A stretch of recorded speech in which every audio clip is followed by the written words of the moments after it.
Buenos días con todas. Hoy tengo el honor de presentar a nuestra hermana Margarita Recabarren Elmo. Ella es religiosa del Sagrado Corazón de Jesús, exalumna del Sagrado Corazón Sofianum de la promoción 1947 y postula como novicia en 1949, haciendo sus votos de profesión perpetua en Roma en 1957. Hace su noviciado en Chile en una casa de campo que se llama Las Rosas y a su regreso en Lima ingresa en el Instituto Pedagógico Nacional en San Pedro, donde estudia para profesora de secundaria con especialidad en lengua y literatura. Posteriormente hizo su doctorado en la Universidad Nacional de San Marcos con especialidad en educación, terminándolo en 1962. Ha tenido una intensa actividad religiosa y profesional, desarrollando su área docente en los institutos educativos del Chalé, Sofianum, Jaén, el Instituto Nacional Pedagógico de Monterrico. También estuvo asignada en Arequipa y entre 1973 y 1975 fue secretaria ejecutiva de la Conferencia de Religiosos del Perú. Entre 1985 y 1988 fue docente en la UNIFE. Desde 1988 y por 20 años, desarrolló su labor educativa y pastoral en el sur andino, primero en Ayaviri, en Puno, por 10 años, y luego en Layo, en Cusco. En sus asignaciones y comunidades vivió experiencias muy importantes, tanto por los desafíos que planteaba la educación de la zona, como por la etapa difícil de terrorismo en la que el Perú estuvo inmersa. Ya ella nos irá contando en la entrevista cómo fueron esas experiencias. Como su tesis doctoral la hizo sobre los primeros 50 años de la Escuela Normal de Preceptoras en el Perú, desde 1876 hasta 1926, cuando la congregación quiso escribir la historia de toda la provincia de Perú en el año 1996, lógicamente acudieron a ella para que continuara su investigación y la tesis pudiera convertirse en un libro. Gracias al apoyo del historiador Fernando Lecaros y de Ana María Cáceres, psicóloga y exalumna del Sagrado Corazón, ella pudo iniciar la segunda parte de su investigación recibiendo testimonios de todas las hermanas religiosas, lo que le permitió reconstruir la historia de la congregación. En el año 2000, el libro titulado Raíces y Horizontes, Apuntes para una Historia, fue publicado y del que hoy quedan muy poquitos ejemplares.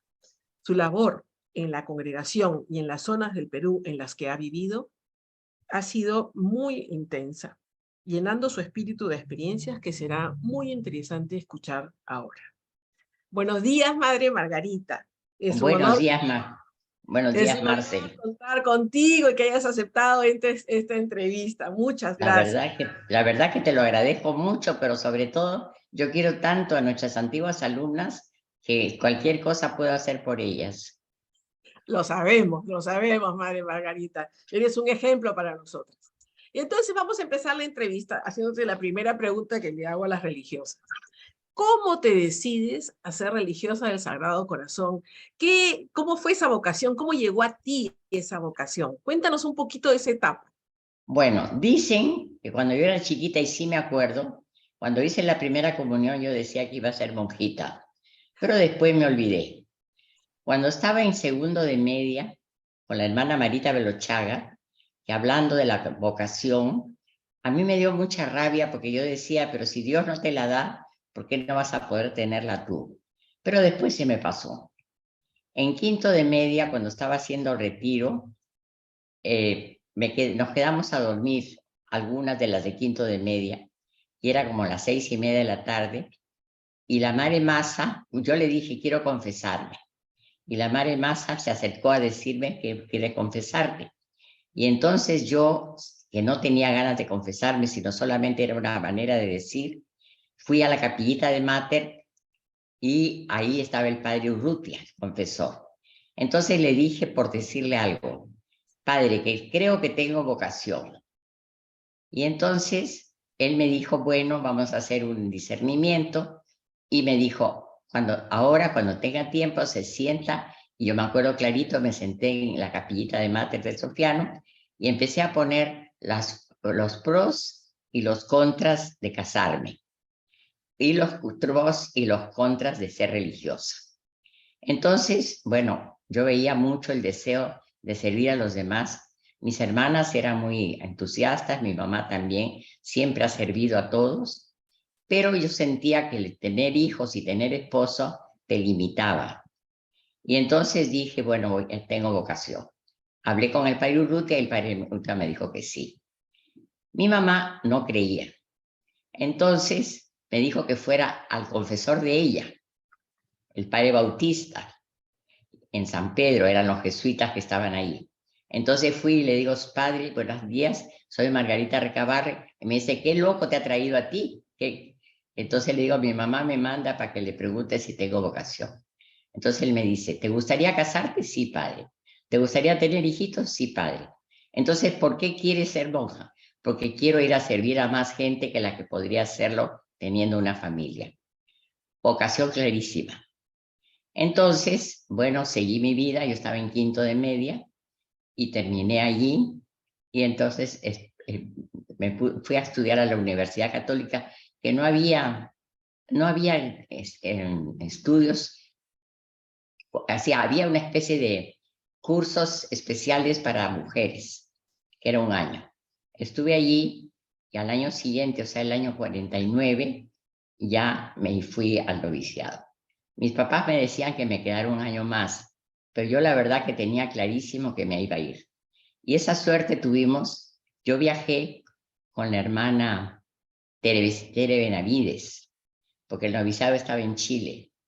Y en ese año, en ese mes, en Chile, donde estuve, también llegó Fanny Cebreros, también llegó Luz Ferrer, que eran compañeras de nosotros del chalet. O sea que éramos muchas jóvenes las que estábamos. Llegamos a ser 24 novicias. Una época especial para mí y para todas las que estuvimos en esa época en Chile. Qué lindo. Y tus papás te apoyaron. Ahí una vez que ya la vocación fue definida, tus papás sí te dieron el apoyo y entraste ya Claro, con mi todo. papá con lágrimas en los ojos me dijo lo que tú quieras, hijita. Es que es duro para un padre ver partir a su hijita, porque en esa época hay que acordarnos que no es como ahora. En esa época entrabas al convento y ahí te encerraban, ¿no? O sea, te quedabas más bien aislada de la familia. No, y bueno, de hecho, aislada en el sentido que nosotros no salíamos, pero sí nos Exacto. venían a visitar. Pero era una visita el domingo cada 15 días. Y Claro, claro, pues. los papás tenían que venir, vivían en Chaclacayo, tenían que venir hasta Chorrillos a visitarme, y era una hora y media, pero tenían que volver. Además era domingo que se reunían con mis otros hermanos. Entonces Claro. realmente era un esfuerzo muy grande. Pero así, Después, pero así todo fue un soporte para ti. O sea, ellos no se claro, claro opusieron, que no. sí. No, para mí yo nunca he dudado de que tuviera vocación. Yo nunca me he arrepentido de entrar a la congregación y me ha tocado vivir cambios enormes, Así es. porque hasta que yo estuve en Arequipa varios años y en esa época todavía había clausura y estuve como 3 años y no conocía Arequipa para nada, porque solamente llegabas del aeropuerto a la casa y de ahí al aeropuerto para irte a Lima si es que tenías que ir. O sea que yo he conocido Arequipa después, cuando vivía en Layo y que pasaba por Arequipa y ahí he visto a las exalumnas y todo. Entonces, la verdad que el mundo se hizo diferente cuando el Vaticano II. Claro que sí. Realmente yo lo he vivido con mucho gozo esa etapa del Vaticano II. El capítulo de 1964 en la congregación fue definitivo porque cambió la clausura, podíamos visitar, podíamos salir y realmente anteriormente yo he sido muy feliz dentro con clausura, pero yo comprendo que éramos una burbuja, porque ahí tenías oración, tenías apostolado, tenías amigas, tenías todo. Entonces vivías en un sitio muy bien cuidada, pero feliz porque hacías todo lo que tú querías hacer dentro del convento. Entonces, cuando salimos, fue una situación muy diferente. Cuando se suspendió la clausura de la congregación, era muy importante vivir como la gente. Y ahí comprendimos lo que significaba llegar al colegio temprano como profesora.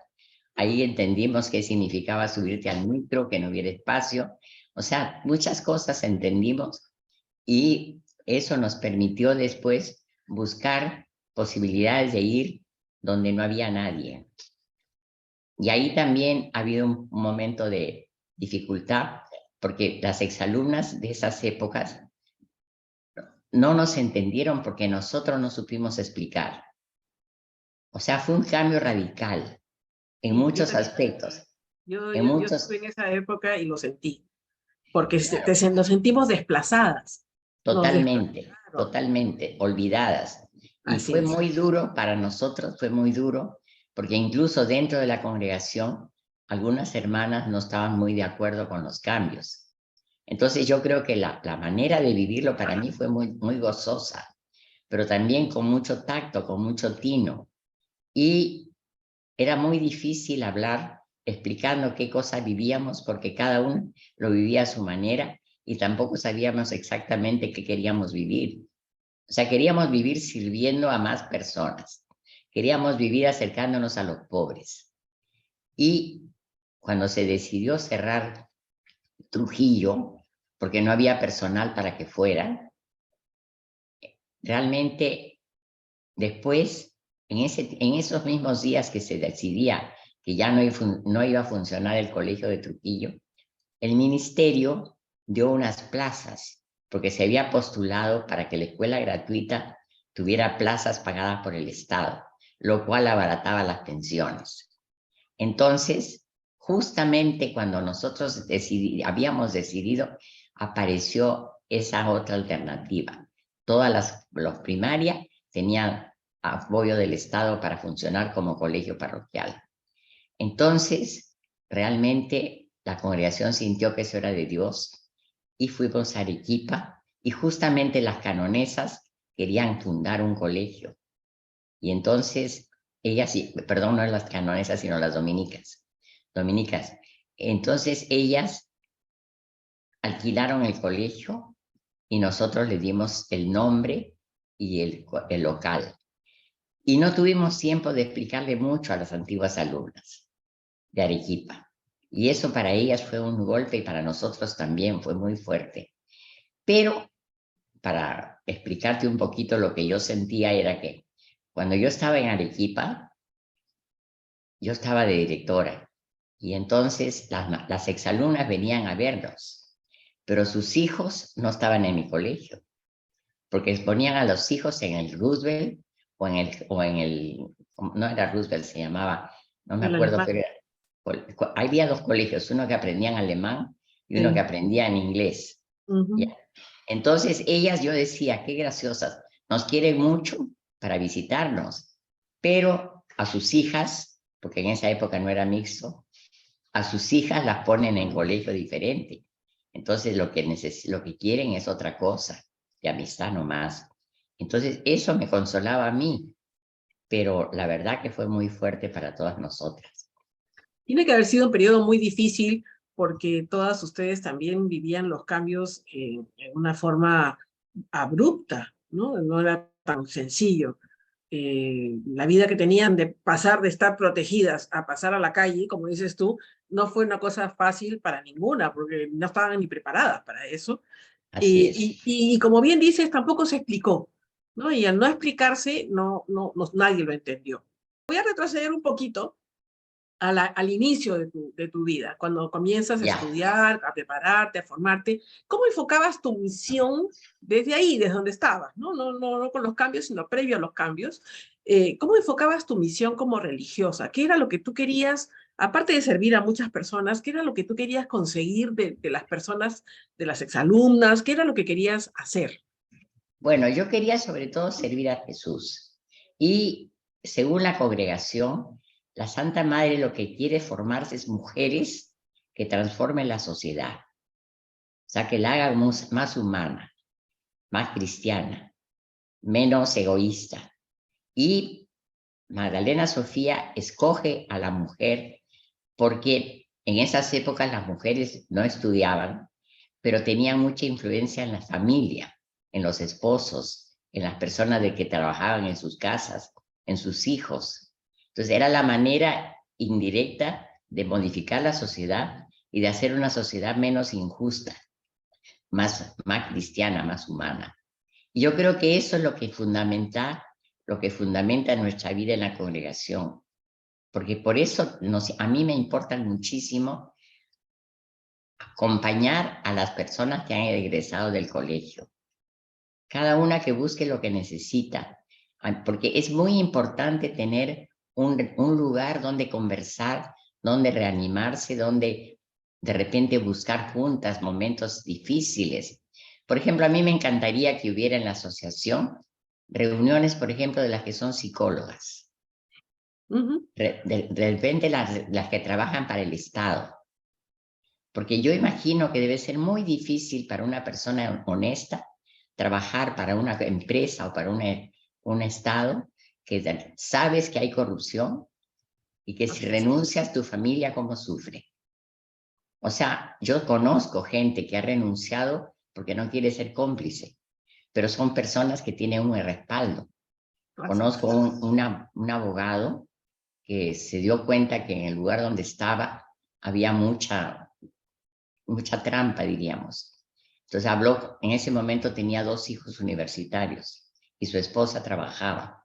Entonces les dijo, miren, yo estoy viendo que hay corrupción en mi zona, yo no quiero corromperme y posiblemente en algún momento voy a tener que firmar alguna cosa para que los jefes no me despidan. Entonces los hijos le dijeron, papá, no te preocupes, nosotros vamos a apoyar de forma de que vamos a poder seguir pagando nuestra carrera. Y la esposa le dijo, preferimos un papá honrado que un hombre que se deja corromper. Pero es muy difícil, Es muy difícil. Entonces yo imagino lo que sucederá en las empresas, por ejemplo, los que trabajan en Graña y Montero, los que trabajaron en Graña y Montero, o los que trabajaron en Odebrecht. O sea, hay tanta gente que ha hecho cosas que no corresponden.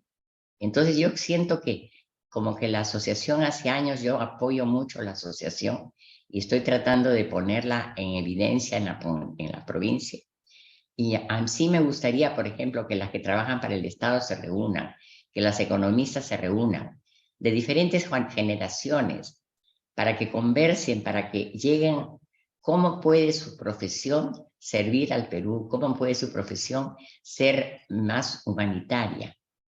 Antiguamente las mujeres no trabajaban, entonces lo que hacían las antiguas alumnas era reunirse y iban al Agustino. Felizmente ustedes están renovando la historia del Madre Admirable, porque cuando se funda el Agustino, a ver, el año 1955, por ahí, el cardenal Landázuri le pide a la congregación que se ocupe de la invasión del Cerro San Pedro. Era la época en que Lima había sequía en la sierra y Lima empezó a recibir muchos migrantes, sobre todo de la carretera central. En esa época nosotros no salíamos y entonces iban las exalumnas, ellas empezaron a hacer todo. O sea, las hermanas no iban. Primero se empezó trabajando con las señoras, enseñándoles a tejer, a coser. Las que eran médicos, mejor dicho, sus esposos eran médicos, fundaron un dispensario y los doctores se iban de distintas especialidades, se iban turnando. Las alumnas del Chalet y del Sofiano iban a hacer catequesis los sábados con los niños. Y entonces así se construyó primero la iglesia Santa Magdalena Sofía y después el colegio. Pero, o sea, todo eso ha sido, por ejemplo, la familia Valdavellano, cuando fueron las bodas de plata de la familia, ella pidió dinero para colaborar con el Agustino. O sea, su regalo de bodas de plata de todo el mundo fue ese.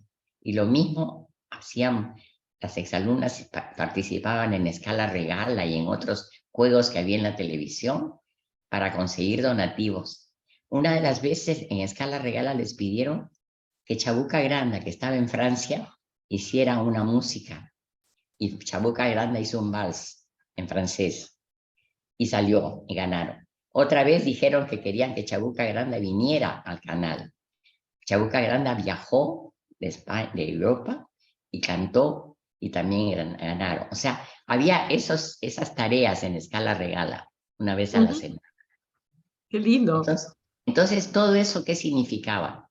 que las antiguas alumnas del Sagrado Corazón de los 3 colegios de Lima y en Jaén se empezó también a pensar en apoyar esas. Después, yo pienso que los tiempos van cambiando y ahora todas son profesionales, muchas de ellas son profesionales, y creo que necesitarían respaldo en el tema de su profesión, de su compromiso político, de su compromiso social. O sea, no solamente la influencia de la mujer ahora es dentro de la familia, sino la influencia de la mujer es realmente. en otros niveles. Y también hay grandes voluntarias, porque muchas exalumnas, además de su profesión, hacen voluntariado y Claro, cumplen una es muy función interesante. voluntaria. Hay Sí, muchas voluntarias en la Cruz Roja, muchas en el INEN, una de las en el Hospital del exalumnas, Niño, hay un el Hospital montón del Niño. Claro, en Narco en los, Herrera, hay así varias es, exalumnas en ahí. muchos sitios. Sí, en todas partes han sido exalumnas las que han empezado el voluntariado en esos centros. Pero esa es otra manera de actuar. Pero diríamos, muchísimas trabajan y tienen Sí, claro. profesiones de trabajo. Entonces, eso sería interesante, por ejemplo, Linda idea, también la tomo. tener una reunión de voluntarias para que contaran sus experiencias. O sea, yo creo que todo lo que significa en hermanarse, Para el volverse a intercambio, ¿no? encontrar, apoyarse. O sea, realmente, por ejemplo, en la época en que se necesitaba dinero, también había pues bingos, había almuerzos, había cosas. Y eso era de la época la manera de conseguir dinero. Ahora hay otras maneras. Entonces, para atender al colegio, ¿no? Para la construcción, sobre todo la construcción del colegio. Y entonces por eso después, bueno, ante los deseos de servir a los más abandonados, fueron a Jaén. La fundación de Jaén fue muy simpática, porque fue el presidente Belaúnde el que le pidió a la congregación ir a Jaén. Acuérdense que la carretera de Belaúnde fue una de las grandes obras que hizo Claro, Belaúnde. así es. Entonces La era la marginal de zona. la selva. Claro, la marginal de la selva. Y entonces la congregación fue a Jaén con hábito blanco, todavía estábamos con hábito. Y fue rarísimo, porque todavía estábamos, bueno, sí, ya había pasado estábamos en medio clausura, pero ella con hábito blanco. Y fueron a visitar al nuncio, fueron a visitar las 8 fundadoras de Jaén.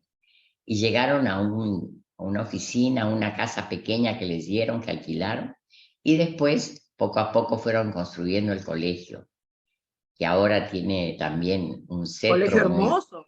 Tienen un colegio enorme. precioso. En Jaén es lindísimo. Lo hemos visto el año pasado. Es lindísimo el colegio, Claro, efectivamente. es modernísimo, lo acaban de Ujú. terminar, pero Así es. diríamos, en los inicios era internado porque las alumnas, las chicas que querían estudiar secundaria en las poblaciones, no podían, porque no había centros educativos de secundaria en los distritos. Y entonces tenían que ir a la capital de provincia y los papás no querían mandar a sus hijas solas. Era muy complicado.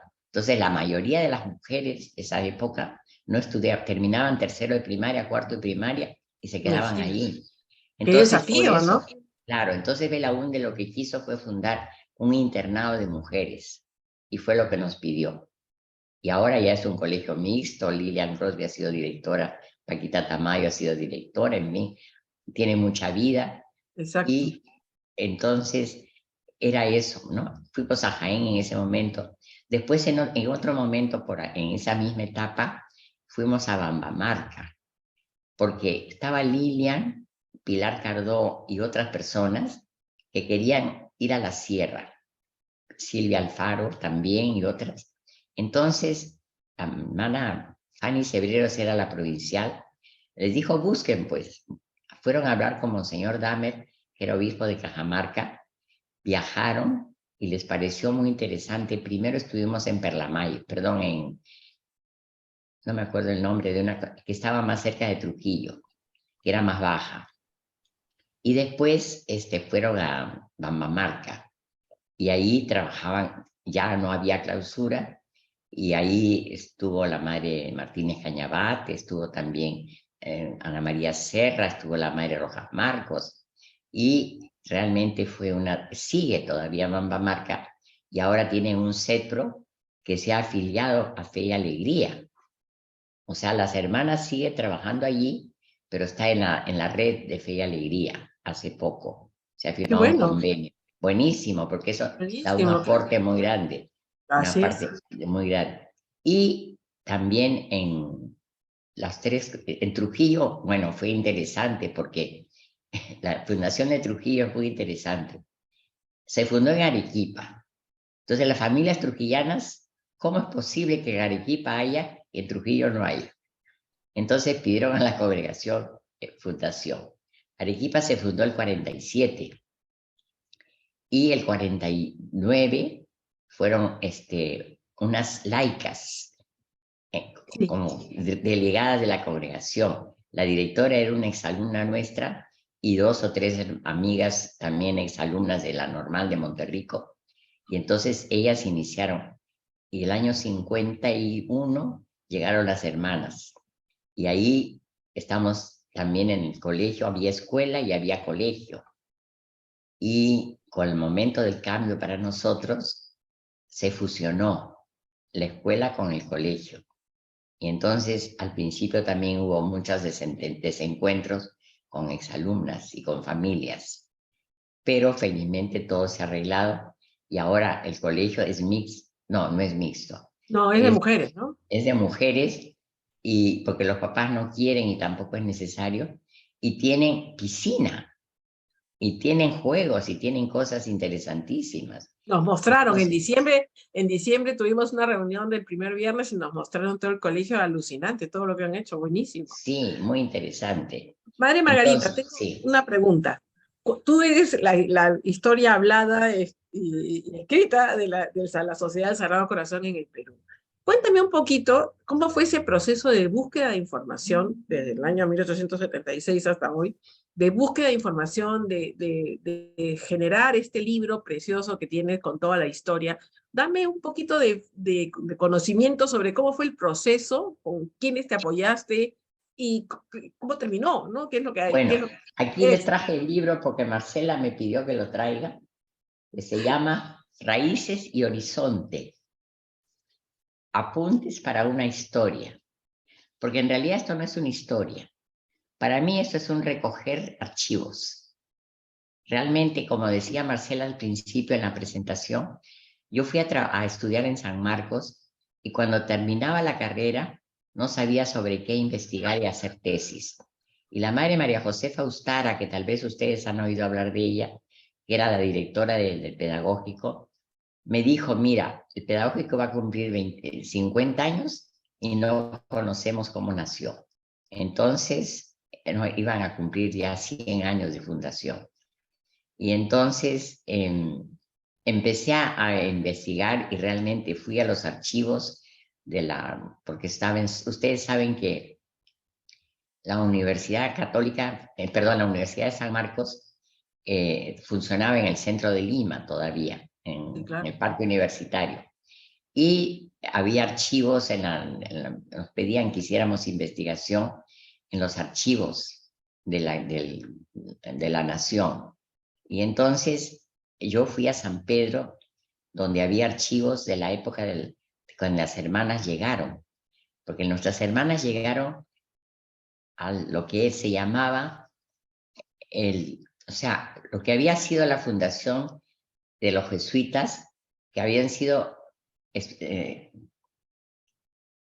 votados o exportados de las colonias españolas y de España, porque el rey había ordenado que los jesuitas se fueran de sus límites, ¿no? De sus posesiones.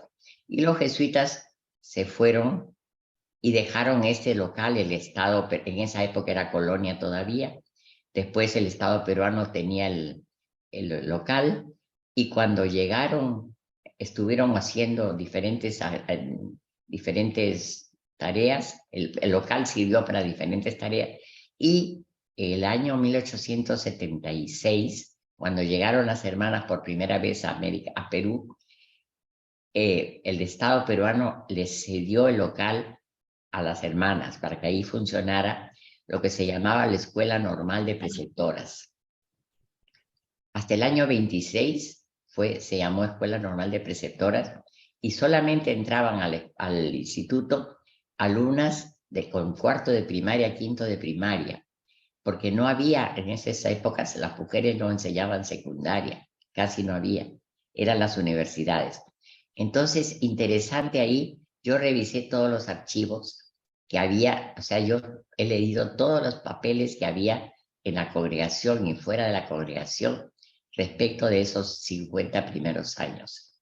Y ahí escribí la tesis respecto de la historia de la congregación en el Sagrado Corazón, pero era historia del Instituto Pedagógico Nacional, de la Escuela Normal de Preceptoras. El nombre era así, porque cuando cambió a ser Instituto Pedagógico fue el año 26. Entonces, la tesis termina el año 26. Entonces, ahí sí me consta que revisé todos los archivos, las historias, leí las vidas de las personas que habían venido a fundar. Y ahí también, en esa misma época, habían fundado el Colegio del Sagrado Corazón, que era diferente el año. Las hermanas llegaron al Perú el año 76, en mayo, el 13 de mayo del 76, día de Fátima. Y resulta que se fueron a alojar en la Plaza Francia. Y ahí he descubierto pues que la Plaza Francia se llama Plaza Francia porque vivían los franceses que llegaban.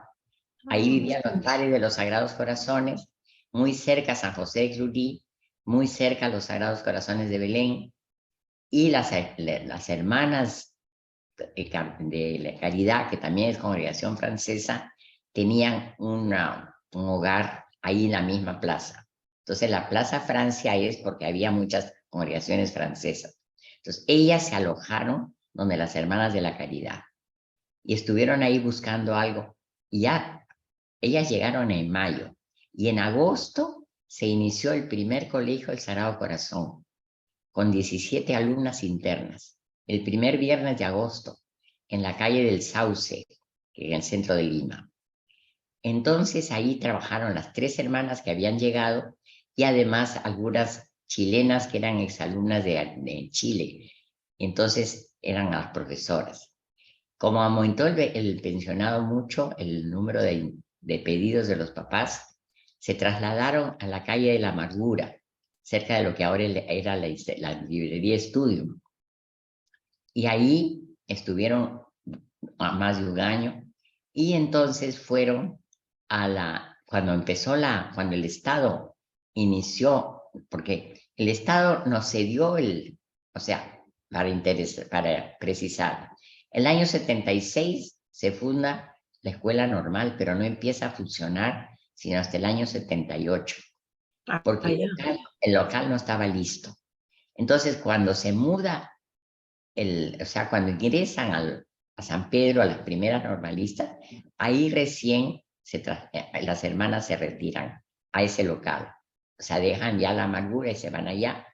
Y entonces, en ese local funcionan durante 50 años. Solamente las hermanas del Sagrado Corazón tenían solo esa casa en el Perú. Y ahí funcionaba la escuela normal de preceptoras, el colegio particular, que ahora es el Sofiano, y también las hijas de María, y no había asociación de exalumnas, y había también los retiros, iban las exalumnas a hacer retiros, y también funcionaba la escuela gratuita, donde practicaban. O sea, todas las obras que la congregación tiene como misión funcionaron, y claro, eran 60 hermanas o cosas por el estilo, o 50. Y entonces se enfermaron muchas por la tuberculosis. En esa época no había curación para tuberculosis. Y entonces, por eso buscaron lo que se llamaba en esa época clima, tomar clima. O sea, salir, porque imagínense, centro de Lima, que no era como ahora, pero sí también era con carretas, y además pequeños. En Europa las hermanas que venían habían vivido en casas de 2 manzanas, porque como no se salía, teníamos que tener dentro de las habitaciones jardines, porque si no la gente se aloca. Entonces, interesante, por ejemplo, dos datos que ahí conocí, que la familia Colmenares, perdón, la familia Mujica tenía una chacra en Colmenares. Invitaba por turno a las hermanas a pasar unos días ahí. Y lo mismo en Orbea. La familia de la Puente también, la señora Candamo, que eran exalumnas, y entonces yo no sé cómo se organizaban, pero iban a pasar algunos días. Pero cuando vi la madre Stewart, no sé si ustedes han oído hablar de ella, es una hermana que muy importante en la congregación, Janet Stewart, hay colegios que se llaman así, era inglesa, y vino de visita a América. Y entonces justamente en esas épocas, en 1901, estaba buscando el terreno para comprar un terreno. Y ahí encontraron el chalet. O sea, Chorrillos era un sitio muy pequeño, pura chacra, y el chalet quedaba lejos de Chorrillos, diríamos, lo que nosotros llamamos ahora Chorrillos. Y entonces había un señor que había mandado a hacer su casa con su esposa, y resulta que antes de que de que construyeran el chalet, o sea, chalet estilo suizo, con techos He visto la foto, sí, he visto las ya, fotos lindas. ya lindísima, todo de madera y con chacra. Alrededor tenía frutales, tenía también verduras, y entonces compraron el señor murió y la familia vendió el terreno, la familia Melgar. Y entonces ellos no estrenaron el local, sino nosotros. Entonces las Ah, hermanas vinieron, la Mary Stewart al pasar por Lima, miró todo porque había que pedir permiso a Roma para la compra, y estando de regreso en Europa, consiguió los permisos, y el año 1903 se empezó en el chalet a vivir. Primero vivieron las hermanas, solamente porque era para tomar clima, y venían seguramente por turnos o de vacaciones, no sé cómo era, en tren, porque en esas épocas no había carros, en tren al chalet, y las familias venían a Chorrillos, que era un lugar de balneario, era como si hablamos de Asia ahora o de otros lugares. Entonces, ellas, venían las familias a pasar vacaciones, y cuando vieron que las hermanas del Sagrado Corazón estaban allí, empezaron a pedirles que recibieran a sus hijos, porque resulta que después del verano tenía que volver a Lima para que las chicas siguieran en los colegios de nosotros. Entonces las hermanas empezaron solamente con primeros grados. Y entonces, mientras tanto, el año 1907, el presidente Pardo, José Pardo, despidió a las hermanas que saliera todo el colegio particular, porque iban a ampliar el número de becas. Las becas al principio eran de 50, iban a ser 100 becas para la normal, para las profesoras. Entonces compraron unas casas, 3 casas, en lo que ahora es la avenida Tacna, a la espalda de la Inmaculada, cerca de Villarreal. Y ahí compraron 3 casas, pero no estaban listas. Cuando empezó el colegio, empezaba el 1 de marzo, no estaban listas las casas. Entonces, todo el equipo que estaba en San Pedro migró al chalet, y estuvo un año en el chalet en 1908.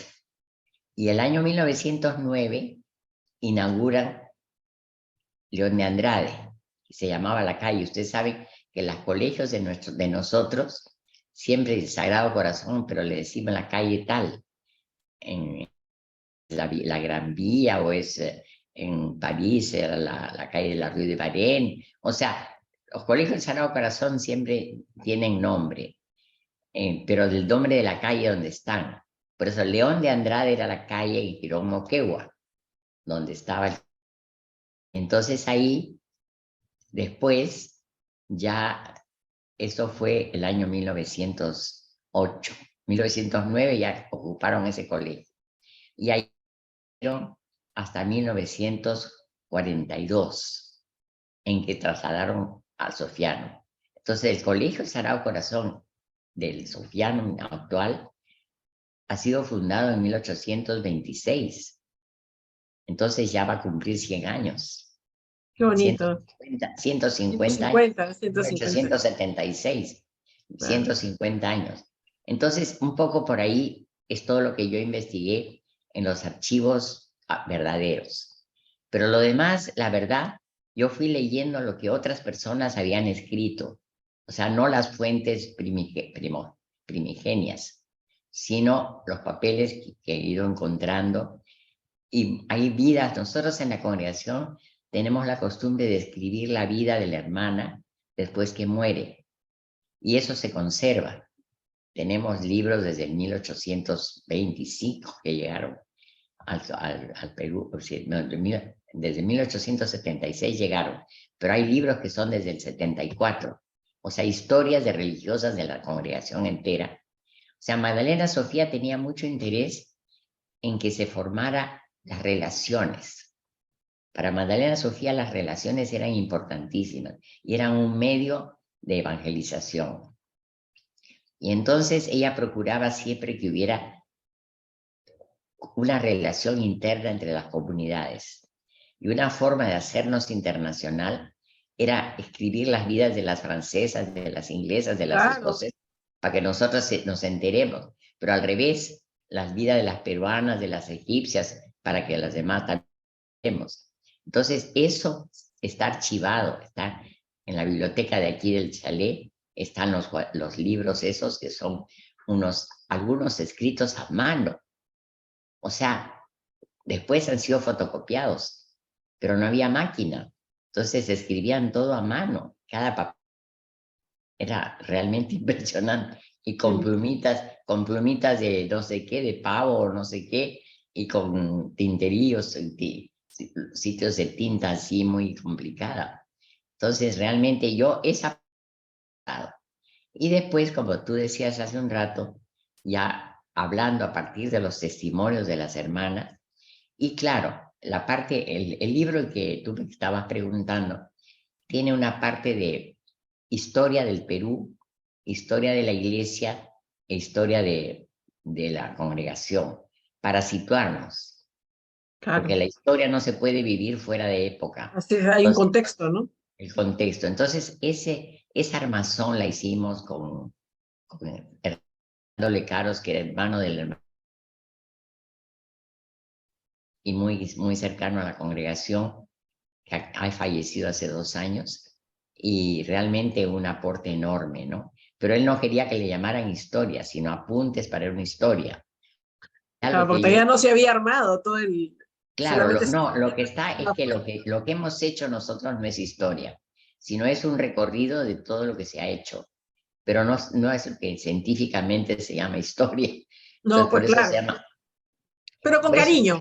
Le decimos claro, con cariño historia, porque es nuestra Invite, historia por eso realmente. invitamos a las que necesitan hacer tesis que vengan a los archivos y empiecen a hacer historia. O sea, invitamos a todas las que están a las universitarias que necesiten temática para sus tesis, que puedan venir a hacer aquí a los Claro, archivos, porque y había cerrar ya el mucho. círculo completo, pues claro. Claro, claro, claro. Qué O sea, bueno. aquí se escribe hasta el año 2000. O sea, aquí tenemos la historia de la congregación hasta el año 2000, porque eran 200 años de la fundación de la congregación. Magdalena Sofía funda en 1800. Entonces, es interesante. Claro que sí. Madre Margarita, tengo otra partecita de tu vida que también ha sido como muy intensa, que es cuando tú vas a Yaviri y estás en Bueno, la Vicaría de la Solidaridad y tienes todo este entorno tan complejo que era el terrorismo, ¿no? La etapa del terrorismo. claro, la fundación en Ayaví viene de algo interesante. La congregación tiene todos los años asamblea y ahí lo primero que vemos es la situación del país para ir adecuando nuestros apostolados a las situaciones reales de las gentes en ese momento. Entonces, en la asamblea del 88, veíamos que el Perú estaba con sendero muy a fondo y que realmente el arzobispo de Ayacucho nos había compartido que en toda la diócesis de Ayacucho había en Huamanga dos sacerdotes, dos congregaciones, los mexicanos que tenían su parroquia y colegio, y la de los salesianos. No había más congregaciones. Y para 4 provincias había 3 sacerdotes diocesanos. Entonces nosotros veíamos que qué tremendo que fuera tan difícil la evangelización, porque veíamos que tenía mucho que ver lo de Sendero con esa... Yo, la verdad que me parece que la estrategia de Abimael para sembrar Sendero fue muy hábil. Desgraciadamente, mandaba a los profesores manga y estaba en educación, era el director de la escuela de educación, y los alumnos se peleaban por ir a los más lejanos del Perú, porque el maestro en una escuela, en un lugar chiquito, es Alguien importante. muy importante, claro, es muy importante. Ya. Y la iglesia no había hecho nada de eso. Y había solamente 2 congregaciones religiosas.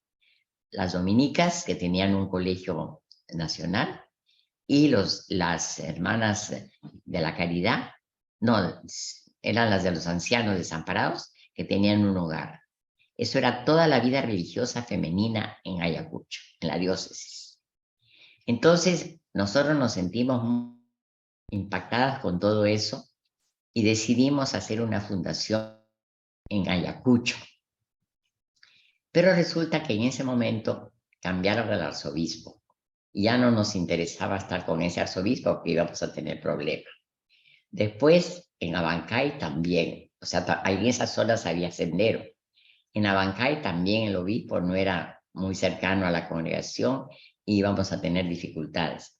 Después, entonces, íbamos a ir a Sicuani. Y el arzobispo de Sicuani, el obispo Monseñor, era muy amigo nuestro y nos dijo que sí. Pero Albano. era albano, pero Ah, era para ir a trabajar en la escuela normal, que tenían unas hermanas. Y resulta que ya se vencía el contrato de las hermanas y se suponía que las hermanas de ahí iban a irse y nosotros quedarnos. Pero resulta que la provincial de ellas viene donde la provincial nuestra y le dice: hermana, yo estoy en una disyuntiva. Nosotros queremos renovar el contrato con la normal. ¿Qué hacemos? La otra le dice: hagan lo que ustedes quieran. Entonces ya como se quedaron ellas, ya no teníamos chance tampoco en Chicuán. Entonces casi por carambola llega el padre Paco, que no recuerdo el nombre, era un francés muy de los corazones, muy amigo. Estamos con problemas de transmisión, Madre Margarita. Ah, Tenemos que ya, hacer más cortita la historia para poder cerrar porque está cortándose ya, mucho la comunicación. ya. ¿Qué pasó en Ayaviri? Nos haces un resumen y ahí... Ya, entonces ahí fundamos en Ayaviri, pero íbamos a servir al pueblo a lo que el pueblo necesitara. Entonces a Silvia Alfaro la pusieron en ODEC, a mí me pidieron que ayudara en la Vicaría de Solidaridad y eso me permitió, había una iglesia muy fuerte, muy unida, en la cual toda la iglesia como fundación, como organización, todos los párrocos, estaban contra Sendero ayudando a la población a que se organice. Entonces, para mí lo más importante que pasó en esa zona fue que no hubo sino, bueno, muchos asesinatos por Sendero, pero que las Fuerzas Armadas y las Fuerzas del Orden no hicieron ningún abuso, porque los obispos y todos los párrocos estaban apoyando a la población para que se organizara y luchara. Por eso, cuando ahora, últimamente, les han dicho terroristas a los puneños, se han resentido mucho, porque justamente ellos no permitieron que Puno se pusiera terrorista. Ah, Entonces, mira. claro, o sea, la Iglesia Católica en Puno y los dirigentes, mataron muchos dirigentes, pero todo fue asesinato por Sendero. O sea, la población de Puno fue muy, muy directa contra Sendero y también con el MRTA que llegó. O sea, es bien importante eso porque ellos se han sentido muy agraviados cuando les dicen terrucos y terroristas porque no son, habrá alguno, pero la población es anti-Abimael y antiterroristas, porque ellos lo Claro. han vivido. ¿Y sufrieron ataques ustedes de los terroristas en la sede de Solidaridad, de la Vicaría, por ejemplo? Sí, claro, la Vicaría de Solidaridad tiraron una bomba, pero cuando no estábamos nosotros. También la hermana Silvia, que trabajaba en la ODEC, también pusieron una bomba en la ODEC, pero cuando no estaba el grupo. También en Cáritas pusieron bomba, pero tampoco estaba nadie. O sea, atacaban a la iglesia, pero no a las personas. O sea, Sendero, a pesar de todo, respetaba. Y asesinaron a mucha gente. Ha habido situaciones muy difíciles. Recuerdo un pueblo en que entró Sendero y asesinó al gobernador, al alcalde, al juez, al profesor, al dueño del bus, porque no le permitió que su bus estaba malogrado y ellos se querían ir con el bus. O sea, asesinó 8 personas. ¿Y Entonces, cada ustedes, una... ¿y ustedes no tenían miedo? Bueno, en ese momento nos apoyábamos unas a las otras y nos cuidábamos, porque una de las consignas era no salir de noche, o sea, no viajar de noche. Y segundo, la consigna más fuerte era, si una persona que dice que va a llegar a tal hora no llega, enseguida avisar a la parroquia. Y entonces la parroquia teníamos, no había televisión en esa época, no había tampoco teléfono, no había, ¿cómo se llama? Radio aficionados. Entonces los párrocos se reunían todas las noches y entonces había clave. Por decirte, las alpacas eran los soldados y las vicuñas eran los de la gente. Entonces hablaban de vicuñas y de alpacas y de no sé qué, y eran soldados, eran formas de hablar, de terroristas o de... Entonces, la consigna era avisar enseguida. Y eso permitió que no hubiera desaparecidos, que no hubiera, o sea, Sendero mató, pero no, dijéramos, en las fuerzas del orden no hubo desaparecidos, Claro, qué porque bueno. los que entonces fueron juzgados. Y realmente hubo muchas historias muy fuertes. Me acuerdo haber ido a un lugar en que había habido un enfrentamiento entre la policía y el Sendero, y entonces había como 7 cuerpos ahí que eran senderistas y los enterramos porque no los podíamos dejar en el... O No, sea, claro. nos avisaban, íbamos a solucionar, acompañar. Si alguna vez también una hermana muy graciosa de los Sagrados Corazones, que vivía en un sitio lejísimos, y entonces le dijeron que saliera de ahí y quería saber a quiénes había tomado preso a la policía. Entonces se fue a decir que él tenía que echarles agua bendita en el camión que se los llevaba, y así miró todos los que se estaba llevando, los que se estaba llevando Sendero. Así, de ese estilo de trampita se hacía con frecuencia para poder salvar vidas. Qué increíble. Qué fuertes experiencias has tenido, Madre Margarita.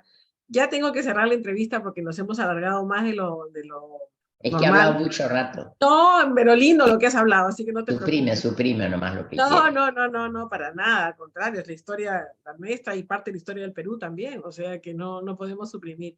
Pero más bien sí, ¿tú qué les dirías a las exalumnas, además de reunirnos para buscar este consenso en nuestras profesiones y en nuestros trabajos? ¿Qué más les dirías a las exalumnas como una recomendación tuya a lo largo de toda tu experiencia, de toda esta vida tan intensa que has tenido, ¿no? Bueno, a mí me gusta mucho el trabajo que hacen, que nunca pierdan la alegría, que nunca pierdan la esperanza y que busquemos alternativas, que no solamente critiquemos. Tenemos formas de mejorar la situación porque no sacamos nada con discutir y con pelear, sino que Así. tenemos que buscar el consenso en el cual podemos estar de acuerdo y a partir de ahí ir construyendo. Eso lo dice el Papa en todos sus discursos. Es verdad. Escuchar y Y encontrar sus puntos lados claro, y encontrar puntos de contacto que pues, nos ayuden a llegar a un futuro mejor. y que la manera de ver el mundo puede... Porque si yo estoy aquí, ahora estoy mirando una ventana, y tú estás en el armario. Entonces, son distintas las miradas y las dos son Entonces, decir, la ventana y el armario nos están, ahí sí estamos de acuerdo, pero ¿por qué voy yo a negar lo que si lo está viendo él? O sea, lo que importa es no imponer mi manera de escuchar y ser capaz de integrar o de repente modificar también, pero sobre todo que no haya pleito, que no haya insulto, que la conversación tiene que ser respetuosa. Y creo que Alturada. eso es lo que nos está faltando, el respeto a la opinión del otro. Sí, efectivamente. Bueno, Madre Margarita, muchas, muchas gracias. Eres una inspiración para nosotros. Ha sido lindo conversar contigo esta mañana. Me ha encantado, siempre me encanta conversar contigo, pero ahora A me ha mí encantado también más. Ahora conversar. me- Por eso yo puedo hablar años, puedo hablar, pero no puedo escribir. Me cuesta mucho escribirlo. No, O al sea, porque contrario, agradecidísimas contigo. Muchas gracias por todo. Y gracias por esta conversación, sobre todo, y por haberte dado el tiempo de estar con nosotras y contarnos las cosas que nos has contado. muchas gracias, Mati, Marce, y que la hora tenemos asamblea, ¿no? De exalumnas el 18 El 18 y el 25 y la el celebración de la 25 la Santa misa en Misa. el chat a Sí, todas, así a es. las Me 5. invitas.